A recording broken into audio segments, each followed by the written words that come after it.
Autolite and its 96,000 dealers present Suspense. Tonight, Autolite brings you the story of a man who tries to commit the perfect crime. Overdrawn, starring Mr. Dick Powell.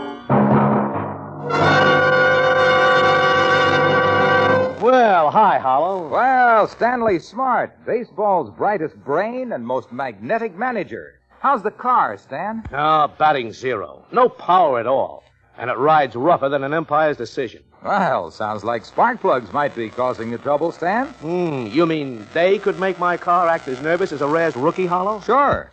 Why not visit your neighborhood Autolite spark plug dealer? He's got the exclusive Autolite plug check indicator to tell the exact condition of your car's spark plugs and whether they're right for your style of driving.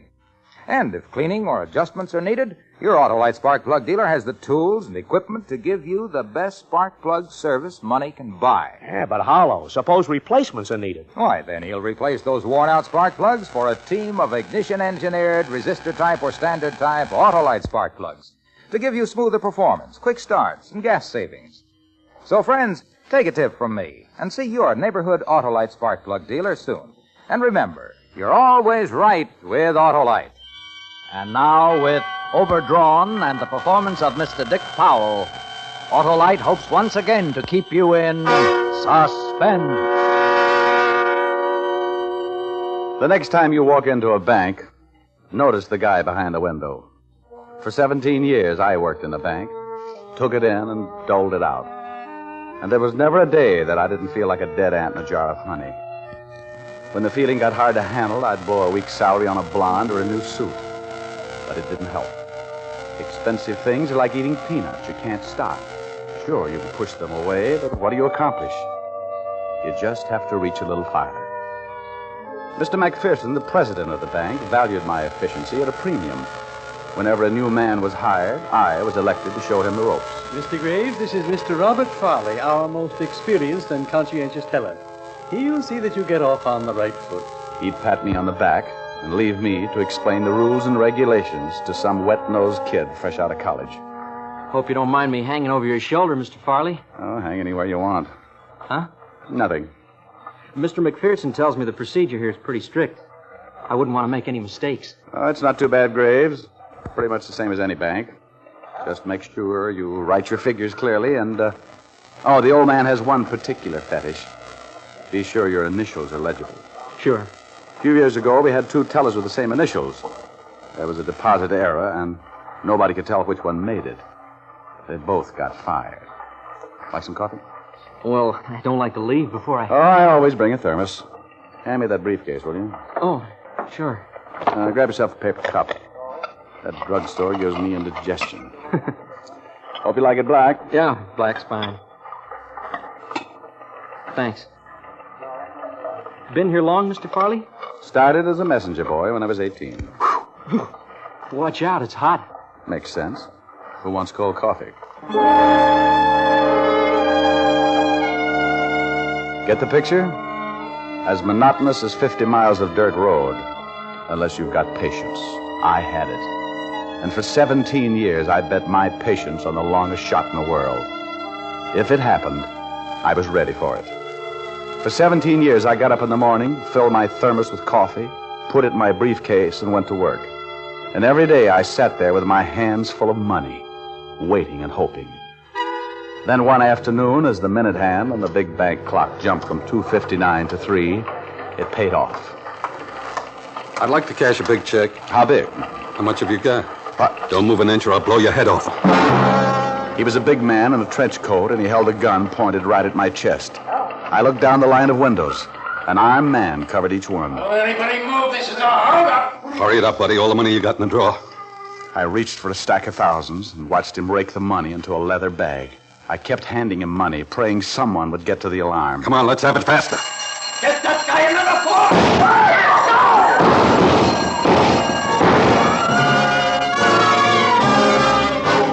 Fast. Everything happened fast.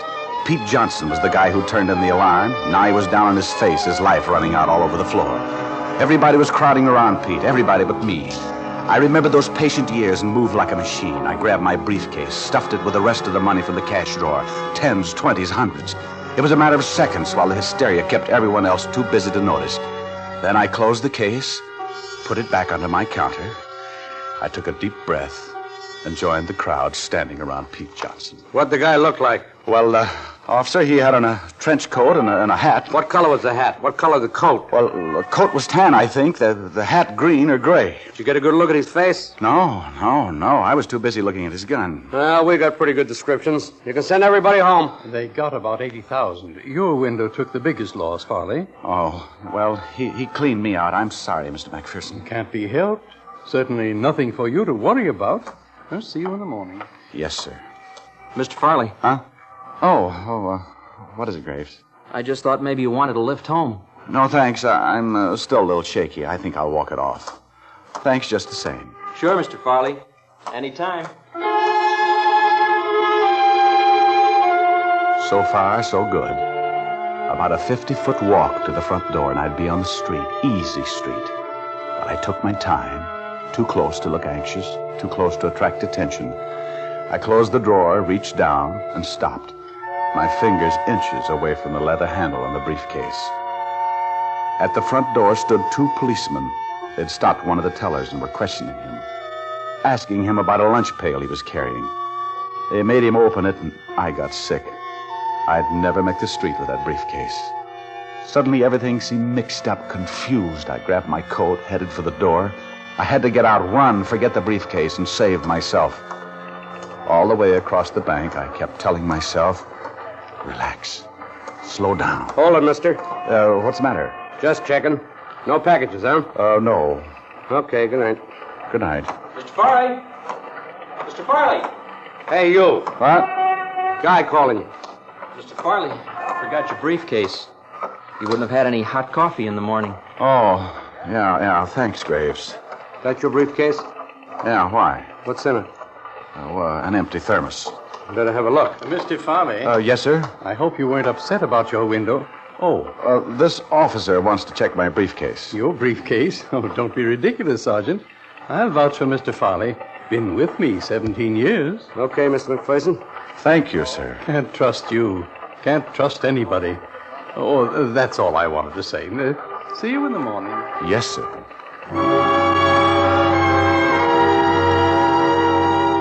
I'd made it. A briefcase full of money, and for a bonus, can't trust you, can't trust anybody. I went up the steps of my apartment like a kid on his way to a taffy pull. Once inside, I locked the door and opened the case. I walked to the bed and dumped it. House Beautiful should feature it, a crazy quilt of money. I counted it. $28,311. I counted it again and took a nap.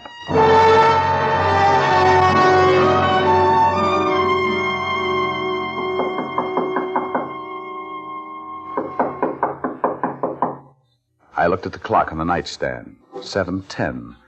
I'd been out about a half hour. Somebody was knocking at my door. I shoveled the money back into the briefcase and put it under the bed. Who is it? Graves, Mr. Farley. Can I see you a minute? Oh, I'll be right there. Oh, you've been asleep? Yeah, I didn't mean to wake you up. that's okay. What's on your mind? I stopped off at the corner market, bought a fifth. I thought they only sold milk and quarts. Oh, I thought maybe you'd want a drink. Now, why did you think maybe I'd want a drink? Oh, I'm sorry. I just wanted to talk. I'll see you in the morning. No, wait a minute. Come on in. Come on. I could use a drink. I'll get some glasses. Make yourself comfortable. Thanks. Now, what's the occasion? Oh, just thought you might still be a little upset after that holdup. Upset? Yeah. You were pretty nervous. Oh, yeah, I guess I was. You're a nice kid. Thanks. This okay? It's a blend. Sure. No soda. Water all right? Yeah, fine. Well, cheers. Cheers. Mr. Farley, Yeah? what are you going to do with all that money? What? That money you put in your briefcase. What are you going to do with it? You out of your mind? I saw you. If you haven't figured out what you're going to do with the money, I could sure use some of it.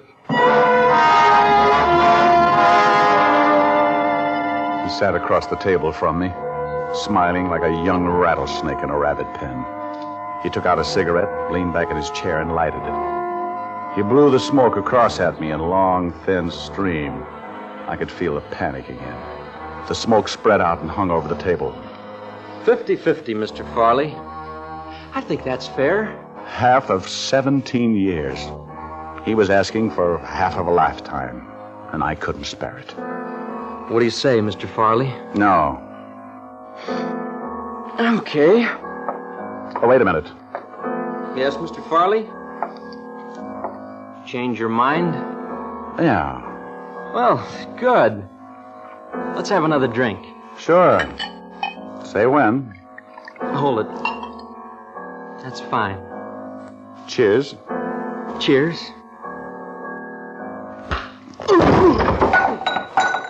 You're too young to drink anyway.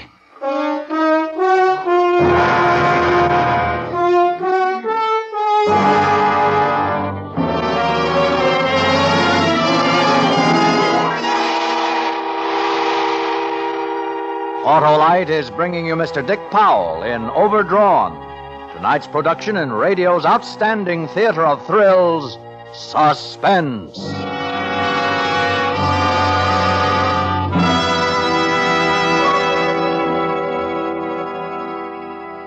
Hello. I'm happy as a pennant winner now. Oh, you visited your neighborhood Autolite spark plug dealer, eh, Stan? Oh, you bet I did. He checked my car's spark plugs with that famous Autolite plug check indicator. And he found that they were as worn as a catcher's mitt after a doubleheader.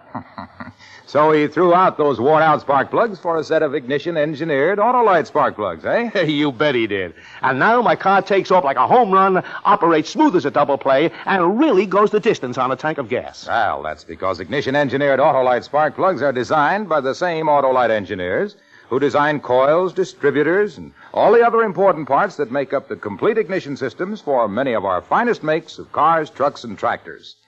Autolite spark plugs are ignition-engineered to pitch perfect performance and catch the praises of smart motorists everywhere. You know, Harlow, I'm going to tell all my players to have their cars checked regularly by their Autolite spark plug dealer. Yes, Stan, and have worn-out spark plugs replaced with either standard or resistor type ignition-engineered Autolite spark plugs, because, even as the umpire knows, you're always right with Autolite.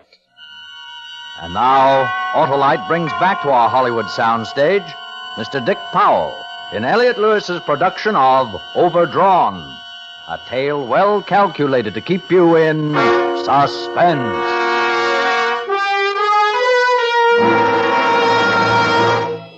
For a minute, nothing was real. Then gradually, I started to think clearly again, more coolly and smoothly. I got the keys to Graves' car out of his pocket, packed a bag, and grabbed the briefcase with the money. I carried them out to his car and locked them in the trunk. Then I went back for him. It was dark. I got him over my shoulder and went out the back door to the alley. I got him into the car, propped him up in the seat beside me. He looked like a college boy after a big game celebration, like he'd wake up any minute and say, "Stop the car, I don't feel so good."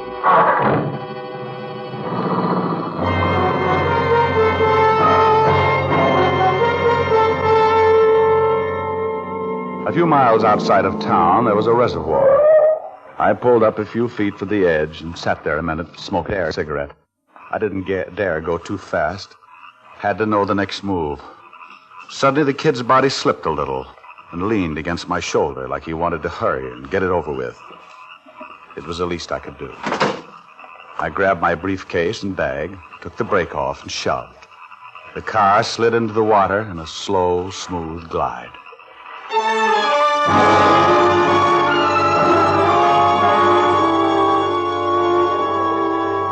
Bus leaving at gate 3 for Ventura, Santa Barbara, Monterey, Palo Alto, and Yes, San Francisco. better hurry. That's your All bus he aboard, just please. called. Thanks.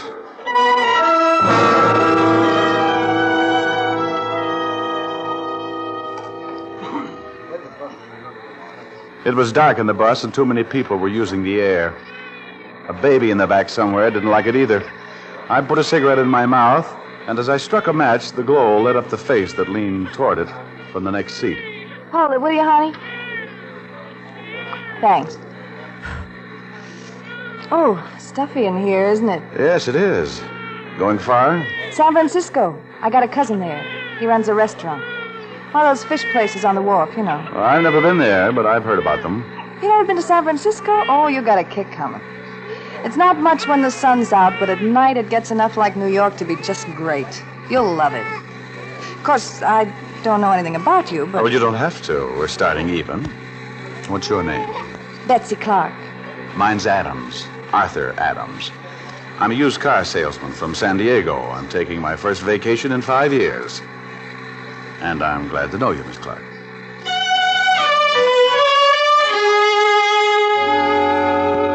There were times during the trip when I shied away from her. I couldn't possibly be lucky enough to pick up a right girl in such a wrong place. But she got to be important to me just by being there. I didn't want to be alone. We got to San Francisco about 8 o'clock the next morning, and I felt panic again. She'd leave me now and go to her cousin. Leave me in a vacuum to hold hands with a briefcase in the past.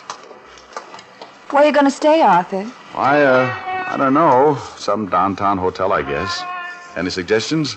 Well, there's a little place on Geary. It's clean. The price is right. Sounds fine. What's the address? 354 South. Come on, we'll take a cab. We? Well, unless you want to walk. It's a good 10 blocks. Oh, I thought you were staying with your cousin. I changed my mind. Besides, you're liable to get lost without me. These San Francisco streets can be very confusing. Good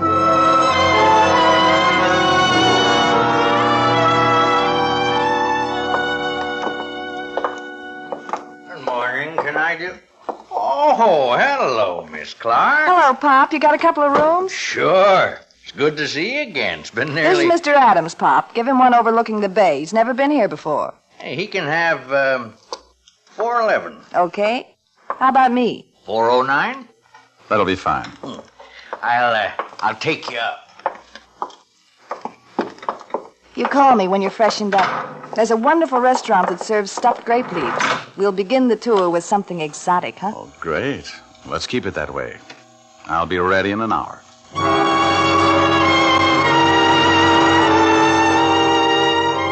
I got settled in my room and had Pop bring me a paper. The bank robbery story was there, but that's all. In a day or two, there'd be more. I dressed for dinner, filled my pocket with enough money for a couple of big weeks, then took the briefcase downstairs to the desk. Oh, can you put this case in the safe for me, Pop? Oh, sure, Mr. Adams.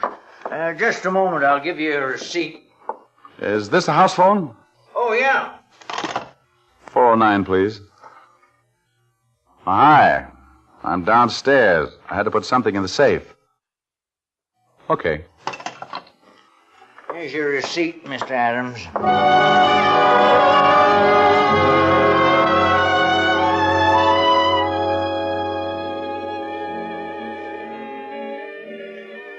Cigarette? Mm-hmm. Oh, wonderful, Denny. Would you like to dance? I'd love to. You having fun? Mm-hmm. Arthur, Yeah? how long's your vacation? 3 weeks. Why? I just wondered. You're a good dancer. We kept dancing for the rest of the evening, holding her close with her smooth face next to mine and her hair smelling fresh and clean. Ever play king on the mountain? Scrap your way through a dozen kids and finally make the top? You feel bigger than anybody, standing up there battling to keep them from pulling you back down. The top of the mountain was mine, and she was dancing with me up there. And nobody was going to pull me down again. I thought about Graves lying at the bottom of the reservoir with his head broken. They probably wouldn't find him for weeks.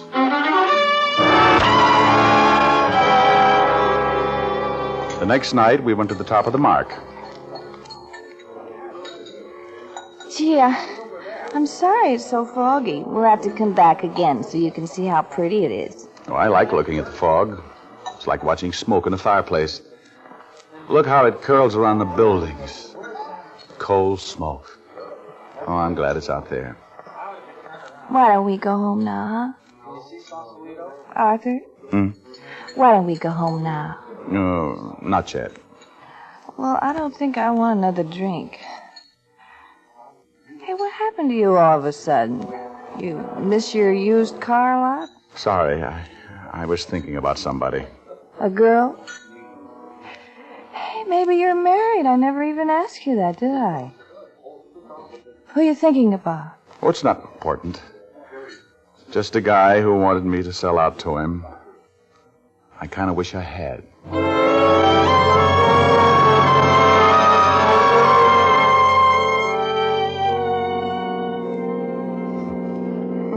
Had fun? Oh, fun. Come here. Arthur? Yes. I think you're wonderful. I think you're wonderful, too. We better go in. Yeah.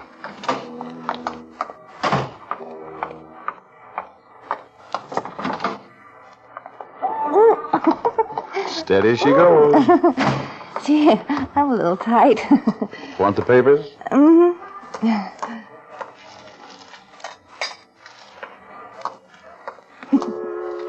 Give me your arm. Love it. What a wonderful, wonderful evening. What's in the papers? Well, Well, oh, nothing much. Another investigation in Washington. I want to be investigated. What else? The police want some man for murder. Oh, shame on him. 4th floor, garden supplies, camping equipment, lingerie. I used to run an elevator once. In a department store, I ran an elevator once. Well, you got my key. Oh. Wonderful evening. Good night, honey. Oh, I'll call you in the morning. all right. Good night, Arthur. Arthur, Yeah? you didn't give me my papers. Sorry. There's something wrong. Wrong? Don't be silly. I'll see you in the morning. You do that. Betsy, Good night, Arthur. I stood there in that lonely hall with the world coming down around my head. It was all in the papers. They had found the car with my fingerprints on the door. They had my description right down to the color of my eyes. They had even checked the bus station, and the ticket seller had remembered me. The last paragraph read, "It is believed that Farley is somewhere in the vicinity of San Francisco."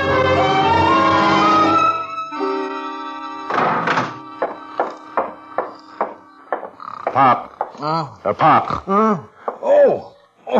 Oh, yes, Mr. Adams. I'd like my briefcase. Oh, all right. Come on. Yes. Oh, hurry, will you? Hurry. Here you are, Mr. Adams. Thanks. I'll have to have your receipt. Well, there you are. Just initial it. Hotel policy so we can show you got your case. Okay. There. Oh, thank you, Mr. Adams. I went up to my room, tossed the briefcase on the couch, and went into the bedroom to pack. Had to get out, clear out of the city.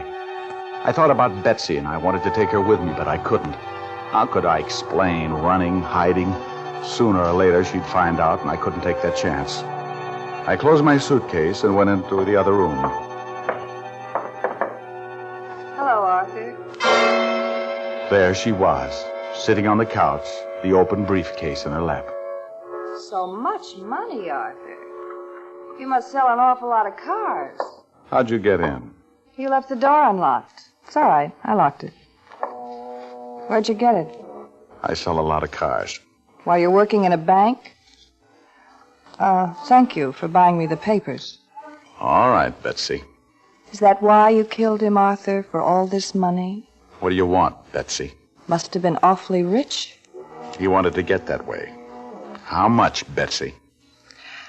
Well, I guess I'm the only one who could really tell the police. How much? How about all of it? Well, I'll need some to get out of town. All right, Arthur. You can call me Bob. I liked Arthur better. Here's $20. Think you better hurry. You know why I killed that man, Betsy? Because he had all this lovely money. No. Because he wanted to take it away from me. No, please. Arthur. He wanted to take it away from me. He wanted to take it away. You hear me, Betsy? He wanted to take it away. Come on, open up!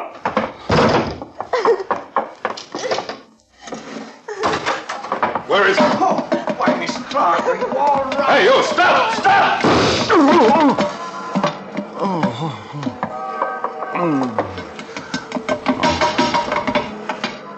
Did you get him? Yeah, call an ambulance. How'd you find me? Pop called. He recognized you from the description in the paper. He got suspicious when you initialed that receipt. What? You were registered Adams or something. You initialed that receipt RF, and he got to thinking. You made a big mistake, mister. Force of habit, officer. That's what happens when you work in a bank for 17 years.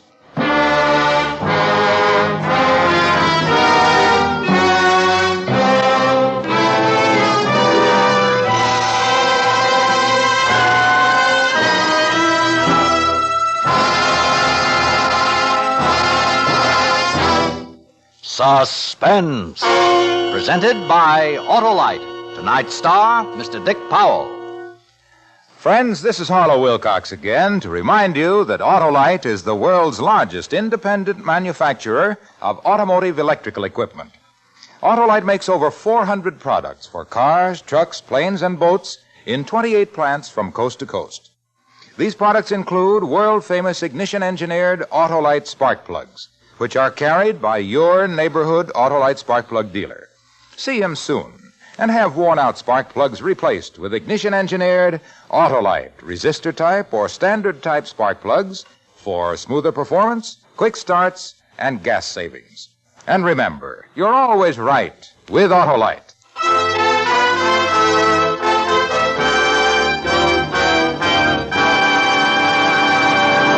Next week on Suspense, our star will be Mr. Richard Widmark in Tell You Why I Shouldn't Die. To be followed on June 14th by Mr. Gregory Peck, who will tell you the truth about Jerry Baxter. All on Suspense.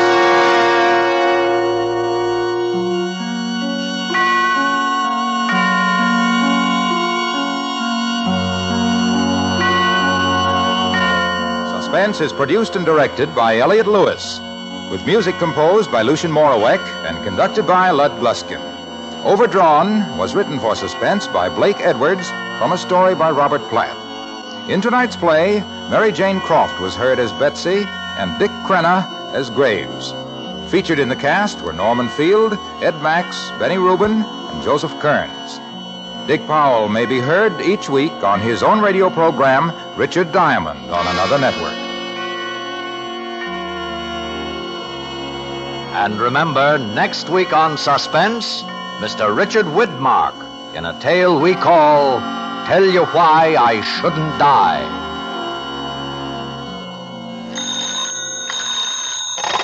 You can buy world-famous Autolite resistor or standard-type spark plugs, Autolite stay-full batteries, Autolite electrical parts at your neighborhood Autolite dealers. Switch to Autolite. Good night. Skill, freedom, cooperation, competition. These are some of the factors that have kept America strong. To learn how and why our American economic system is the best, write for the free booklet, The Miracle of America, to Box 10, Times Square Station, New York City. This is CBS, the Columbia Broadcasting System.